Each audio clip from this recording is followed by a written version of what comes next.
Kia ora, and welcome to the Beer Jerk Beer of the Week Drink Along. I'm Luke, and I'm here with my favourite brewer, Matt. I was going to say my name. I always say my name. Okay, so, Sorry. So we've already done it. Can you believe this guy? We need to keep rolling. I'm not going to edit it. Yeah, Fair Matt, enough. welcome. Stop what you're doing. Don't drink this beer yet. We at Small Gods produce a lot of dark beers, and then we tell you about them in the Beer of the Week video. And we always forget to tell you to let this beer warm up before you drink it. Temperature is very important. Temperature is very important. So this is a big Imperial Stout, and it's best drunk at room temperature. So pause the video, get it out of the fridge, wait an hour, and then then crack into it, or put it in the oven, whatever you want. Oven stouts? Yeah. Not for too long though. As is traditional. This beer is the Ton, which, as Matt has just told you, it is a 1 ton Imperial Stout made with, well, you can probably guess how much malt. Yeah, so we brewed this beer with a literal metric ton of malt. This is the first classic Imperial Stout that we've made at Small Gods. We are a brewery who have a penchant for brewing dark beers, and we always kind of muck around with them when we're making Imperial Stouts. As you can see, we've got a big pile here which have all sorts of stuff in them, from coconut to spices to cherries and whatever we feel like putting in. But we have gone classic with this one. Cheers to that. Cheers. There are 7 different malts in here. It's very difficult these days as creative brewers to resist that urge to chuck a load of high quality vanilla into your stout. It is an urge. Or whatever it happens to be. It's just, and what I was going to say, I imagine, but obviously, demonstrably, that's the case with most brewers around. You don't see many unadjuncted Imperial Stouts around because it's just such a fun style to chuck some other stuff in there, and you can do so much. There's just such a brilliant base. So yeah, it took a lot of self-restraint for this one, and there was good reason. We brewed this beer for the New Zealand Stout Challenge, which was down in Christchurch a month or so ago, organised by Pumpkin Brewster and Moon of the Water. And they, we were drawn in the lots. It's a very prestigious challenge to be involved in, and we're so happy when our names came out in the draw. So we had some chats about it and decided to, as we so often do at Small Gods, zag when other people are zigging. We kind of presumed that everyone else was going to put chocolate and things like that in their beers, and they in fact did.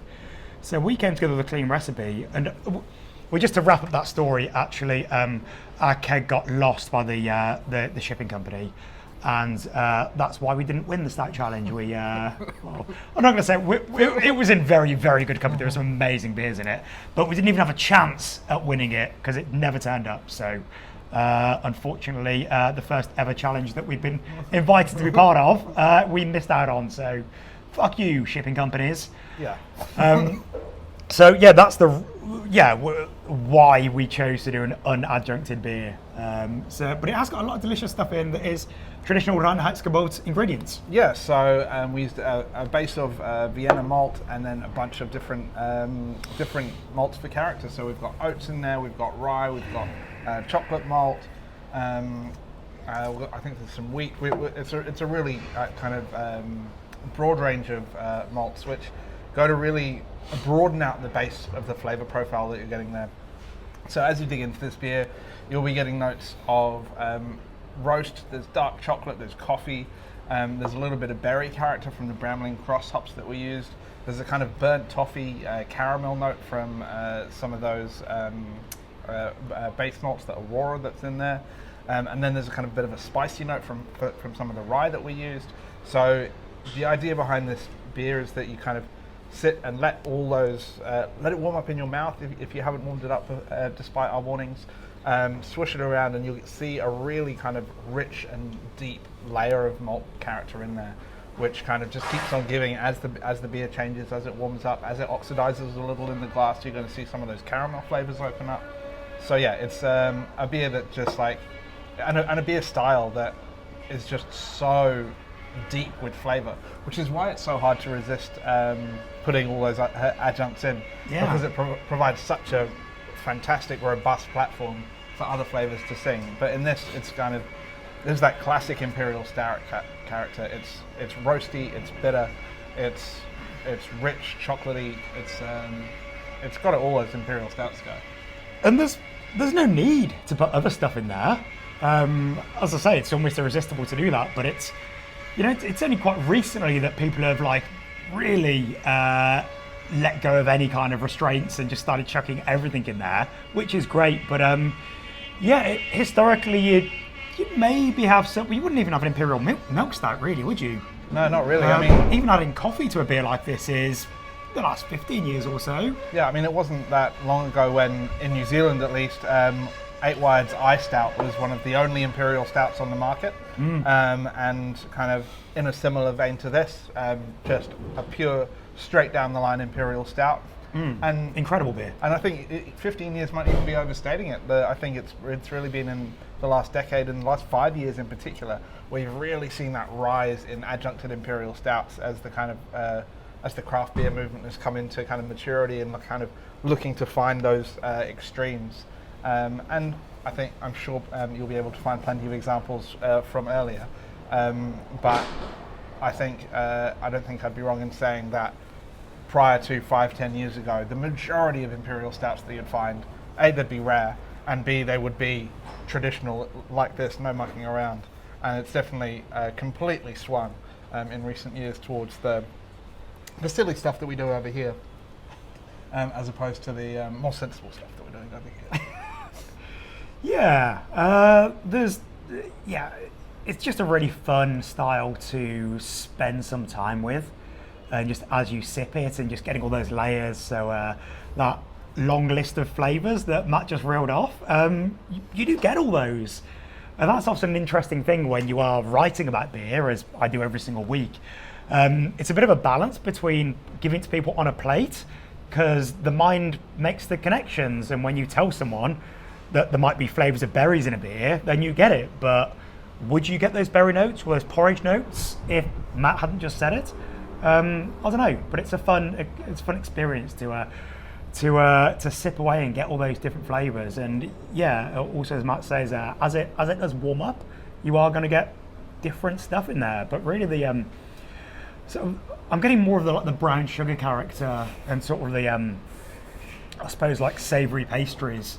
You know, when you have like a cardamom scroll or something from the cafe, and it's tasting different. I've been trying about one of these a week since it came out, since it was first packaged, which was a couple months ago now, and it definitely was. It was a bit hot when it was first canned. I mean, they tend to be.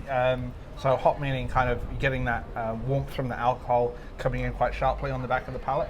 But as this beer ages, or as big, strong dark beers in particular age, that alcohol character will smooth and integrate. So it's definitely worth chucking a couple of these away and drinking it in a year's time to see how much smoother it's going to get with that. Yeah, that's a really cool thing to do if you're relatively new to drinking beers like this. You're probably not if you're part of the Beer of the Week drink along. But yeah, definitely grab a few of these, stick them in a cupboard and see how they go. But yeah, this over the course of 2 months is tasting pretty different and better. So it's a beer that is just going to improve. So yeah, score yourself a few and sit on them, and it's going to be tasting great as time goes by. Yeah, absolutely.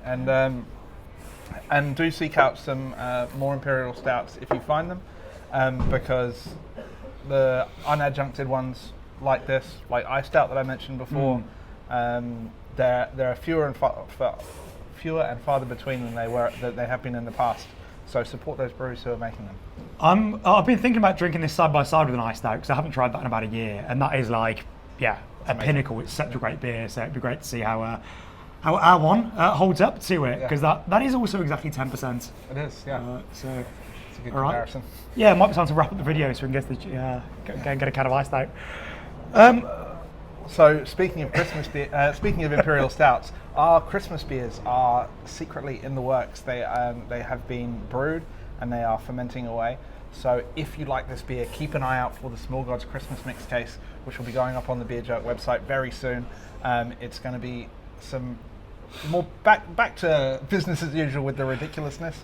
If you've had our Christmas beers in the past, you'll know the lengths that we go to deliver huge, big, flavour experiences. We're really happy with the 3 new beers that we've come up with for this year. They're tasting really exciting. I was having them samples out of tank yesterday, and really happy with how they're going. So it's definitely an exciting event for us every year. It's kind of a big tentpole event for us as Small Gods, the Christmas beers. So if this is in your wheelhouse, those will be as well. So definitely keep an eye out. Well, it's become Small Gods tradition, the Christmas trilogy. So yeah, we've got here the this was from the first year's trilogy, which was the coconut chocolate snowball stout, Santa Santa Santa. Had the Christmas cake Imperial Stout. We had the Christmas pudding barley wine. Down here we've got our chocolate rumble Imperial Stout. But we also had our figgy pudding oat wine and sticky date Belgian quad last year. So yeah, big, boozy, malt-driven beers are the order of the day for a nice hot Kiwi summer. Just what you want on a Christmas day.